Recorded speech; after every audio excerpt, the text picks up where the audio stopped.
For 11 mornings, Atlas waited outside the same farm gate. But on the 12th, he brought Caleb Rose something that should have been buried with an old friend. Fog lay low across the fields, turning the fence posts into pale shadows and silvering the grass along the dirt road. The farm was quiet except for the soft knock of a loose gate hinge and the distant hum of a tractor somewhere beyond the ridge. Inside the dark kitchen, Caleb stood near the sink with a mug of coffee cooling between his hands. He had been awake since 5, though sleep had barely visited him. At 6:10, as always, the German shepherd appeared. Atlas came from the eastern trail with measured steps, his black and tan coat damp from the fog, his ears upright, his amber eyes fixed on the house. He stopped outside the wooden gate and sat. He did not bark. He did not scratch. He did not test the fence. He simply waited. Caleb had seen the same thing every morning for nearly 2 weeks. The first day, he assumed Atlas belonged to a nearby ranch. The second, he left a bowl of water. The third, he opened the gate. Atlas refused to cross.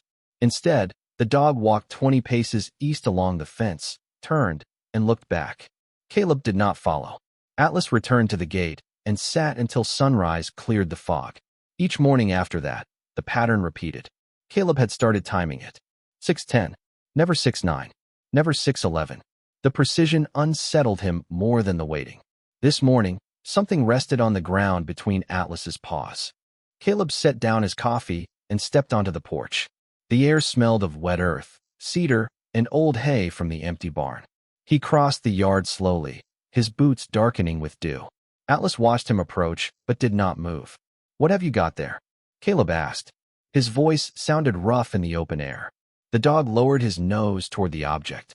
Caleb reached through the gate and picked it up.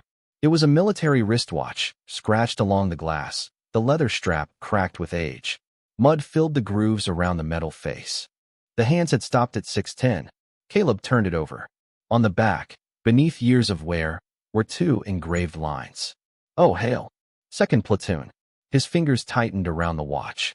Owen Hale had worn it through every early patrol, every frozen morning, every day when he had woken Caleb before sunrise by tapping the face and saying, 6:10, row. Time to move. Caleb had not heard Owen's voice in almost 2 years. He had ignored the calls, left messages unopened, told himself distance was kinder than being seen like this, alone on a farm he no longer knew how to care for.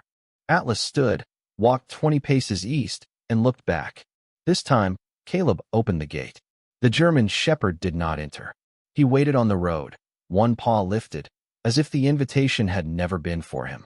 Caleb stared at the stopwatch in his palm. Then he reached for his jacket. Atlas turned toward the fog-covered trail. Caleb stepped through the gate and followed.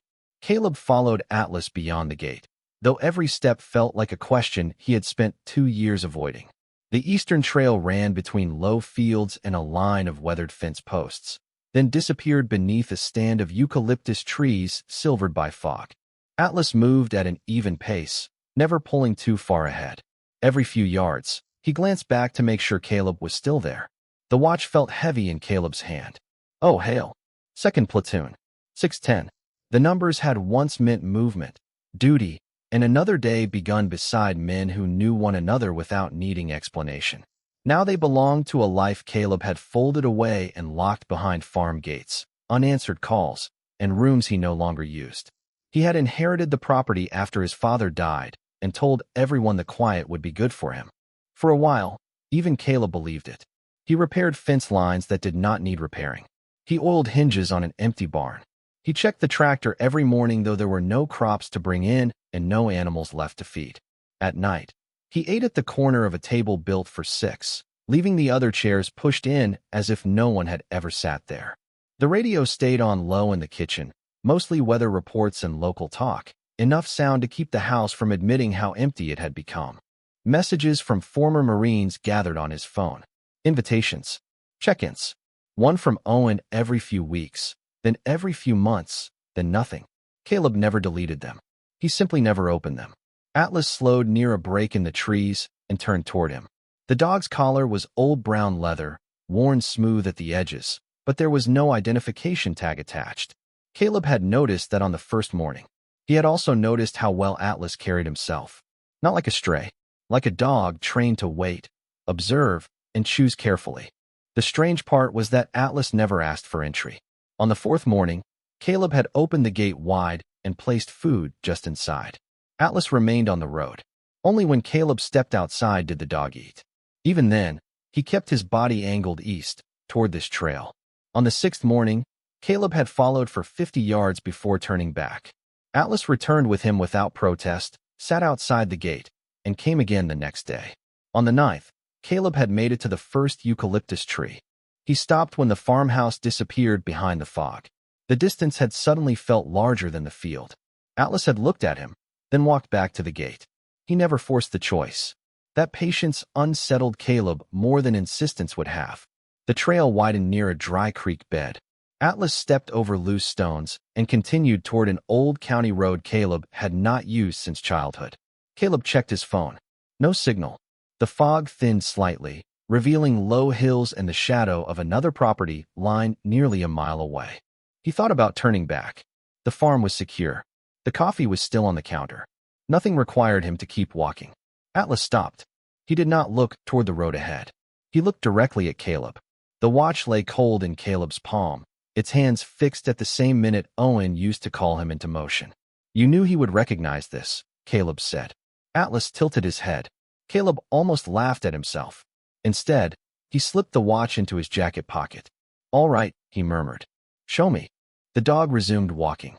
Beyond the next rise, half hidden by trees and morning mist, the roof of a small cabin appeared. A thin trail of smoke rose from its chimney. Atlas's pace quickened for the first time. Caleb stopped at the edge of the clearing. Someone was living there. Someone close enough to see his farm, close enough to walk to his gate, and close enough to know exactly when he would be awake. Atlas entered the clearing first, but even then he did not run to the cabin. He slowed near the split-rail fence and looked back at Caleb, waiting as though the final distance belonged to him. The cabin sat beneath two old oak trees, its cedar siding darkened by years of weather. One porch step bowed in the middle. Smoke drifted from the chimney, thin and steady. A metal water bowl rested beside the door. Near it lay a folded wool blanket, a length of rope used as a leash, and a pair of worn work gloves placed carefully on the rail. Caleb stepped through the open gate. The ground was damp and soft beneath his boots. Atlas moved to the porch, touched his nose to the gloves, then sat beside the door. Caleb felt the watch in his pocket again. Every part of the place carried intention. Firewood stacked beneath a tarp. A broom leaning against the siding. One porch chair angled toward the road. Another chair faced the direction of Caleb's farm. Someone had been looking that way often. Caleb climbed the steps and knocked. No answer. He waited, listening. A clock ticked somewhere inside. A kettle gave a faint metallic rattle. Atlas remained still. Caleb knocked again. "Owen." The name felt strange after so long, like a word spoken in a room where it had been waiting alone. Nothing. Caleb reached for the handle. The door opened without resistance. Warm air moved across his face, carrying the scents of coffee, wood smoke, and menthol ointment. "Owen," he called again. The main room was small but orderly. Two ceramic mugs sat on the table. Steam still rose from one of them. The second had been placed across from it, untouched. Caleb stopped. On the wall above the table hung an old photograph of 2nd Platoon standing beside a transport truck. Owen stood near the center, one hand on Caleb's shoulder. Both men looked younger, unguarded, almost certain the future would wait for them. Beneath the photograph lay a folded county map. Caleb stepped closer. His farm had been outlined in blue pencil. A narrow trail connected the cabin to his eastern gate. Along the margin, dates had been written in a careful hand, one beneath another. Monday 6:10, Tuesday 6:10, Wednesday 6:10. The marks continued for weeks. Some had small check marks beside them. Others carried one word. Stopped. Caleb touched the paper. The latest entry was from 11 days earlier. Beside it, Owen had written, "Atlas went alone." Caleb's throat tightened. He turned toward the rest of the room. A walking cane leaned beside the couch. Several medicine bottles stood near the sink, their labels facing inward. A stack of unopened mail rested beneath a clinic appointment card. This was not the home of someone hiding comfortably. It was the home of someone trying to remain upright without being seen. Atlas rose and walked toward a narrow hallway. He stopped outside the last door and looked at Caleb. Then came a sound from the room beyond. A soft cough, followed by the creak of a floorboard. Caleb moved toward it, every step slower than the one before. The door opened a few inches. A man stood in the gap, thinner than Caleb remembered, his gray t-shirt hanging loosely from narrow shoulders. His hair had gone mostly silver at the temples, but the eyes were the same. Tired, sharp, familiar. Owen Hale looked at Caleb, then at Atlas, and gave a breath that was almost a laugh. Took you long enough, Ro. Caleb could not answer. For nearly 2 years, he had imagined anger, accusation, even silence. He had never imagined Owen standing less than 2 miles away, alive, waiting beside a second cup of coffee. Atlas stepped between them and sat. Owen rested one hand against the doorframe. I told myself you wanted to be left alone, he said. His voice was weak but steady. Caleb looked at the dates on the map, the chair facing his farm, and the untouched mug on the table. Then why did you keep coming to the gate? Owen lowered his eyes. Because Atlas never believed me. For several seconds, neither man moved. The cabin held the silence between them, warm with wood smoke and the faint bitterness of coffee left too long on the table. Atlas sat exactly in the middle, his ears forward, his body calm. Caleb looked at Owen and felt anger arrive before relief had time to settle. You were 2 miles away, he said. Owen leaned against the doorframe. I know. You had my number. So did you. The answer landed without force, which made it harder to reject. Caleb turned toward the table, toward the second cup waiting across from the first. You came to my gate every morning? Owen moved slowly into the room and lowered himself into the chair nearest the wall. Not every morning. Not at first. He rested one hand over the other. I bought this place after treatment started. I thought being close would make it easier to knock. Caleb glanced at the map. It did not. Owen gave a tired smile. No. Atlas walked to the table and touched his nose to the stopped watch in Caleb's hand. Owen's eyes followed the movement. He took that from the drawer 3 days ago. You let him. I could not stop him without following. Caleb looked at the medicine bottles near the sink. What treatment? Owen was quiet for a moment. A long one. That is not an answer. It is the answer I can give without turning this into a report. Caleb's jaw tightened. The old rhythm between them had returned too easily. Question and deflection, concern hidden beneath irritation. Owen looked toward the window facing the farm. I kept telling myself you had chosen peace. I chose distance. There is a difference. You could have asked. I called. Caleb looked away. His phone seemed suddenly present in his pocket, heavy with unheard messages. Owen continued. The first time I walked to your gate, Atlas was beside me. I made it to the bend, saw the house, and turned around. The next day, I got closer. The day after that, I reached the fence. Caleb glanced at the marked dates on the map. Stop. Owen nodded. That was me. Why? Owen studied the untouched coffee cup. Because I did not want you to see me like this. Caleb looked at the cane, the loose shirt, the effort it took Owen to sit upright. And you thought disappearing was better? You did. The words were soft, but they cut through every excuse in the room. Caleb stepped back from the table. I was not sick. No. You were lonely. The cabin seemed to contract around them. Caleb had called his solitude discipline. Order. Recovery. He had never named it what Owen had just named it. Atlas placed one paw beside the watch. The metal face still read 6:10. Owen reached toward it, but stopped short. That was the time we used to move out, he said. I started coming then because I knew you would be awake. Caleb looked at the 2 cups. You made coffee for me? Every morning I thought I might make it to the door. And when you did not. Owen looked at Atlas. He went farther than I could. Caleb let out a breath through his nose. The anger remained, but beneath it was something older and more painful. Recognition. 2 men had lived within walking distance. Each convinced silence was a kindness. Each had waited for the other to cross the last few yards. Why now? Caleb asked. Owen's gaze moved to the dog. Because this morning he would not stay with me. Atlas stood and pressed his shoulder against Owen's knee, then turned toward Caleb. Owen rested one hand on the dog's back. I told him you wanted to be left alone. Caleb looked at Atlas. He did not believe you. No, Owen said. He never did.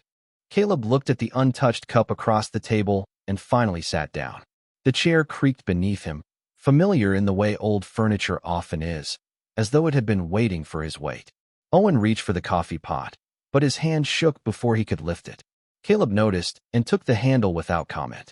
He poured into both mugs. The coffee had gone lukewarm, but neither man complained. Atlas settled between their chairs, one paw touching the stopped watch on the floor. For a while, they drank in silence. It was not the easy silence they had once shared. This one carried 2 years of missed calls, unopened messages, and mornings spent watching separate doors. Owen spoke first. "I thought if I showed up weak, you would remember me that way." Caleb stared into his cup. "I thought if you saw what my life had become, you would try to fix it." "Would that have been so terrible?" "At the time, yes." Owen nodded slowly. "At the time, everything felt like proof that I was becoming a burden." Caleb looked around the cabin. The stacked firewood. The marked map. The second chair facing the farm. "You were walking almost 2 miles every morning." "Until I could not." "That is not being a burden." It felt like failing. Caleb understood more than he wanted to admit. The farm had become his version of the same fear. Empty rooms were easier than visitors.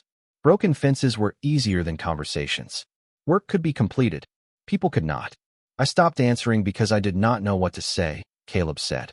"You could have said that." "So could you." Owen gave a faint smile. "Fair." Atlas lifted his head at the change in their voices. Caleb reached down and rested his hand on the dog's neck. "How long has he been with you?" "A little over a year. The recovery program placed him with me after treatment began." Owen looked at Atlas. "He noticed the bad days before I did. And he learned the route to my gate. He learned everything I repeated." Owen's eyes moved toward the map. "At first, I told him we were going to see an old friend. Later, I stopped saying the word friend. He kept going anyway." Caleb picked up the watch. The cracked face caught the weak morning light. "Why did it stop?" "I dropped it last winter. Never repaired it." "At 6:10. Of course." Owen smiled again, but this time the expression faded quickly. "I kept it because that time reminded me there was once a reason to get up." Caleb set the watch between them. "There still is." Owen looked at him. The words surprised both men. Atlas placed his paw over the leather strap as though holding the moment in place. Caleb drew a slow breath. "You are coming back to the farm with me." Owen's face tightened. "Row. There is a spare room. You use one room in that entire house. Then there are several spare rooms. I can manage here." "That is not the point." Owen looked toward the window. "I do not need rescuing." Caleb shook his head. "Neither do I. Maybe we both just need someone close enough to notice when the coffee goes cold." The cabin became quiet again. Owen looked down at Atlas. "What do you think?" The German shepherd stood, walked to the door, and looked back. Caleb rose and held out his hand. Owen hesitated, then accepted it. The gesture was brief, practical, almost awkward, but it carried more truth than either man had managed in 2 years. Caleb helped him into his coat. Atlas waited on the porch while Owen locked the cabin. Outside, the fog had begun to lift. Sunlight touched the eastern trail in narrow bands of gold. The walk back was slow. Caleb matched Owen's pace without mentioning it. Atlas moved between them, never more than a few steps ahead. When the farm gate came into view, Owen stopped. The wood stood closed across the road, exactly as it had every morning. Caleb walked forward and opened it all the way. Atlas remained outside. He looked first at Owen, then at Caleb. "You have waited long enough," Caleb said. Atlas stepped through. Owen followed. The farmhouse changed quietly during Owen's first week. Caleb opened the guest room at the end of the hall, washed dust from the windows, and replaced the bare mattress with clean sheets stored in an upstairs closet. Owen protested twice, then stopped when Atlas carried one of his slippers into the room and dropped it beside the bed. The German shepherd seemed to understand the new arrangement before either man did. At night, he slept in the hallway between their doors. At dawn, he rose at 6:10 and waited beside the kitchen table instead of outside the gate. Caleb began making 2 cups of coffee without thinking. Owen took his near the window, where the eastern fields turned gold beneath the morning sun. Some days they spoke about ordinary things. Rain, fence posts, the tractor that needed a new belt. Other days, they said almost nothing. The difference was that silence no longer meant absence. Caleb drove Owen to his medical appointments in town, though Owen insisted on walking from the parking lot without help. Caleb did not argue. He only matched his pace, just as he had on the trail from the cabin. Atlas rode in the back seat, his head between the front seats, watching both men as if checking that neither had disappeared. On the third appointment, the doctor adjusted Owen's treatment schedule and said recovery would be slow but possible. Owen nodded as though receiving a weather report. Outside, he stood beside the truck and looked across the parking lot for a long time. I thought I would be better by now, he said. Caleb unlocked the passenger door. Better is not a deadline. Owen looked at him. When did you learn that? Caleb glanced at Atlas through the window. Recently. Back at the farm, they began restoring the old barn. The roof still held, but the interior had become a museum of unused tools and forgotten plans. Caleb cleared one side. Owen sorted lumber from a chair near the open doors. Atlas carried small pieces of wood from one pile to another until both men laughed and removed him from the project. By the end of the month, the barn held a long table, several repaired chairs, a coffee maker, and an old refrigerator that hummed louder than necessary. Owen suggested inviting the local veterans group for breakfast. Caleb pretended not to hear him. Owen suggested it again 2 days later. You open one gate, he said. Do not close the next one. Caleb stood in the barn doorway, looking toward the road. The thought of people arriving tightened something inside him. Visitors would ask questions. They would notice the empty fields, the unused rooms, the years that had passed without explanation. Atlas walked to the gate and sat facing the house, the same way he had for 11 mornings. Caleb recognized the message. He took out his phone and opened the group conversation he had ignored for nearly 2 years. His thumb hovered above the screen. Then he wrote, "Coffee at the farm Saturday. 6:10. Bring your own appetite." Replies appeared almost immediately. Some were jokes. Some were simple confirmations. One said, "Good to hear from you, Ro." Caleb read that line twice. Saturday came cold and clear. At 6:05, an old pickup turned onto the road. Then another. By 6:20, 5 veterans stood inside the barn holding steaming mugs, telling stories too ordinary to sound brave and too honest to be forgotten. Owen sat near the heater with Atlas at his feet. Caleb moved between the table and coffee pot, uncertain at first, then steadier each time someone said his name without pity. No one asked why he had disappeared. They simply made room when he sat down. After breakfast, one man stayed behind. His name was Marcus Reed, younger than the others, recently separated from service, and still wearing the guarded expression Caleb knew too well. Marcus stood near the gate with his hands in his jacket pockets. I almost turned around, he admitted. Caleb looked toward the open road. So did Owen. Owen raised his cup from the barn doorway. Several times. Marcus smiled faintly. Atlas walked over and sat beside him. The gate remained open. Caleb realized the farm had not become less quiet. It had become less empty. There was a difference, and for the first time in years, he was learning how to live inside it. Marcus returned the following Saturday. He arrived before sunrise and parked outside the gate, leaving the engine running while fog gathered around the headlights. Caleb saw him from the kitchen window, but did not go out immediately. He remembered how it felt to sit inside a vehicle and study a place that might ask too much of you. Owen stood beside the coffee maker, one hand wrapped around a warm mug. He is thinking about leaving, he said. Caleb nodded. Atlas was already at the front door. The German shepherd looked back once, waiting. Caleb opened it. They crossed the yard together and stopped several feet from the truck. Marcus kept both hands on the steering wheel. His face was pale in the dashboard light, his eyes fixed ahead. Caleb did not wave him forward. He simply opened the gate and stepped aside. Atlas sat near the fence post. A minute passed, then another. Finally, the engine shut off. Marcus climbed out and closed the door quietly. I almost did not come, he said. You already told me that last week, Caleb replied. Marcus looked toward the barn. I almost did not come again. That happens. Atlas walked to Marcus and pressed his shoulder lightly against the man's leg. Marcus rested one hand on the dog's back. Does he do this with everyone? Only the ones standing outside too long. Marcus gave a faint smile and followed them in. That morning, fewer veterans came, but the conversation lasted longer. No one made speeches. One man repaired the loose handle on the coffee pot. Another brought biscuits from a bakery in town. Owen sat near the open barn doors, sunlight warming the blanket across his knees. Marcus listened more than he spoke. When the others left, he remained at the long table, turning an empty paper cup between his hands. I do not know what I am supposed to do now, he said. Caleb leaned against the workbench. Neither did I. You have a farm. Caleb looked around at the patched walls and mismatched chairs. I had a locked gate. Owen raised his eyes from across the room. There is a difference. Marcus let out a quiet breath. My family thinks I need a plan. Plans help, Caleb said. They are not the same as purpose. Atlas lay beneath the table, his head resting across Marcus's boots. The younger veteran looked down. What gave you one? Caleb considered the question. The easy answer was the farm. The honest answer sat beneath the table. Someone kept showing up until I stopped pretending I wanted everyone gone. Marcus looked toward Owen. You?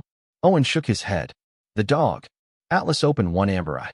For the first time that morning, Marcus laughed. It was brief, but real. In the weeks that followed, Saturday breakfast became routine.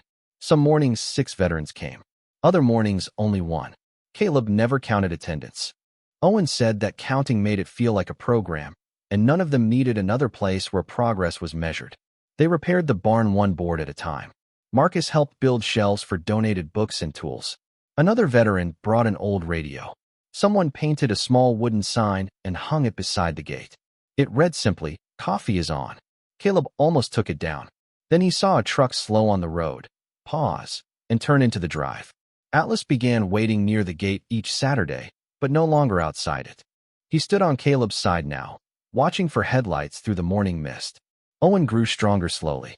Some days he walked the full distance to the barn. Other days Caleb brought breakfast to the porch. Neither treated the harder days as failure. One evening, Caleb found the stopped watch on the kitchen table beside a small repair receipt. Owen had taken it to town. The hands moved again. When the second hand reached 6:10 the next morning, Atlas rose from the porch and looked toward the road. A pickup had stopped beyond the gate. Marcus sat inside, and beside him was another veteran Caleb had never met. Both men looked uncertain. Caleb picked up 2 extra mugs. Owen opened the barn. Atlas walked toward the gate.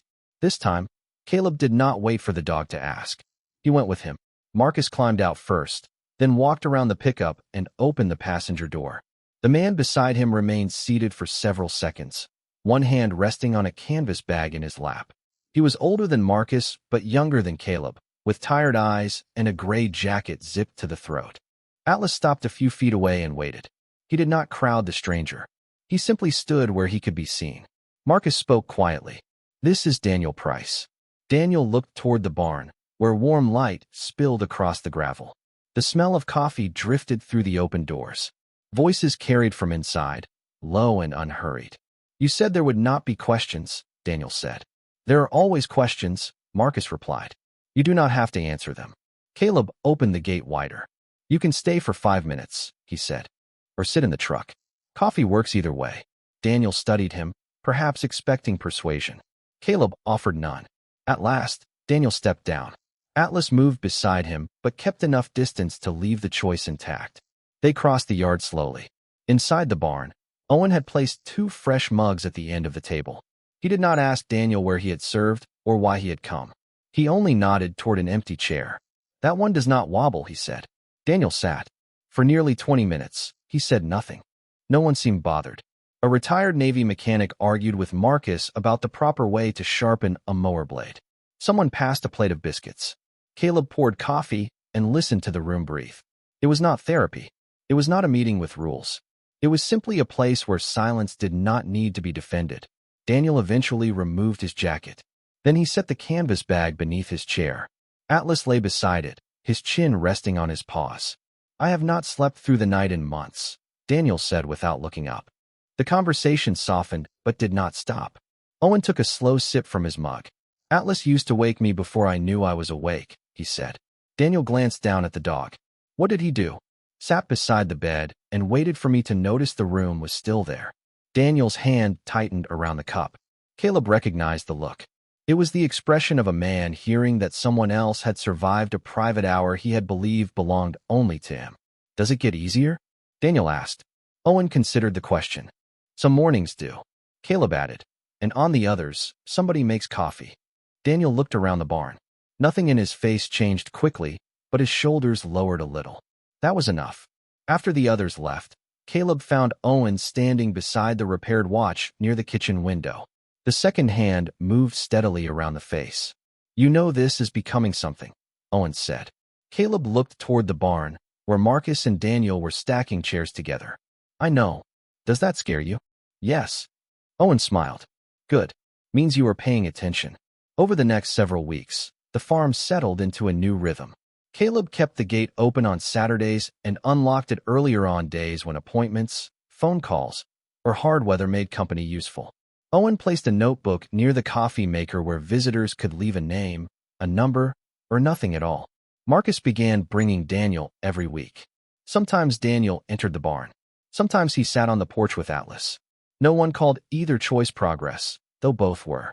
Caleb repaired the old guest rooms one by one, not as a program and not as a promise, but because empty rooms no longer felt safer than occupied ones. One rainy morning, he found a pair of muddy boots beside the back door, Owen's cane leaning against the wall, and Atlas asleep across the threshold between them. The house was no longer orderly. There were extra mugs in the sink, jackets on chairs, and voices down the hall. Caleb stood in the kitchen and listened. For years, he had believed peace meant the absence of need. Now he understood it could also sound like someone breathing in the next room, trusting that morning would come and they would not have to meet it alone. By early spring, the fields around Caleb's farm had begun to turn green again. Rainwater gathered in the shallow ditches, meadowlarks called from the fence line, and the old barn carried the warm smell of coffee before sunrise every Saturday. At 6:10, the repaired watch rested on the kitchen windowsill, its second hand moving with quiet purpose. Atlas no longer waited outside the gate. He lay on the porch between Caleb and Owen, his black and tan coat touched by the first gold light of morning.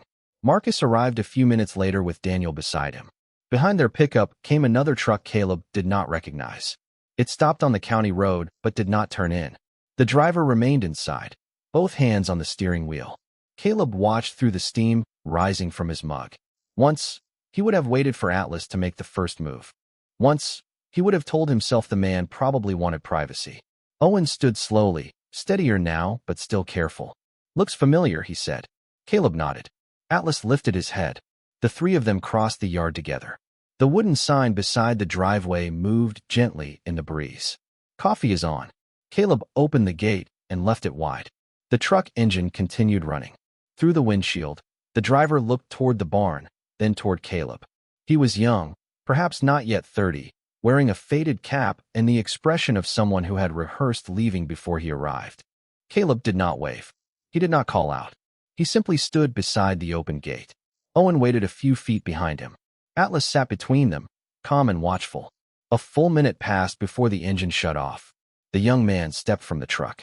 "I was told this was for veterans," he said. "It is for coffee," Caleb replied. "The rest is up to you." The man looked past him toward the barn, where voices and soft laughter drifted into the morning air. "I do not know anybody here." Owen gave a small smile. "Neither did we once." Atlas rose and walked to the stranger. He stopped close enough to be noticed, but far enough to leave room. The young man lowered one hand, and Atlas touched it with his nose. Nothing remarkable happened. No speech. No sudden cure. Only a dog, a man, and a gate that remained open. They walked back toward the barn together. Inside, Marcus poured another cup without asking questions. Daniel moved his canvas bag from the empty chair beside him. Owen sat near the heater, the repaired watch now strapped around his wrist. Caleb stood at the doorway and looked across the farm. The fences were still weathered. The tractor still needed work. Several rooms in the house remained unfinished. Yet the place no longer felt abandoned. Boots lined the porch. Mugs filled the sink. Names appeared in the notebook near the coffee maker, some written clearly, others only as initials. Atlas moved from chair to chair, resting wherever the silence felt heaviest. Caleb finally understood what the dog had been doing all along. Atlas had never been waiting for permission to enter. He had been waiting for Caleb to remember how to come out.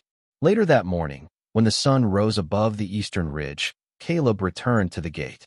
He placed one hand on the old wood and thought of 11 mornings lost to fear, 2 men living within 2 miles of each other, and 1 German shepherd who refused to accept that loneliness was the final answer. He left the gate open. Behind him, someone laughed in the barn. Owen called his name. Atlas barked once, not as a warning, but as an invitation. Caleb turned toward the sound and walked home.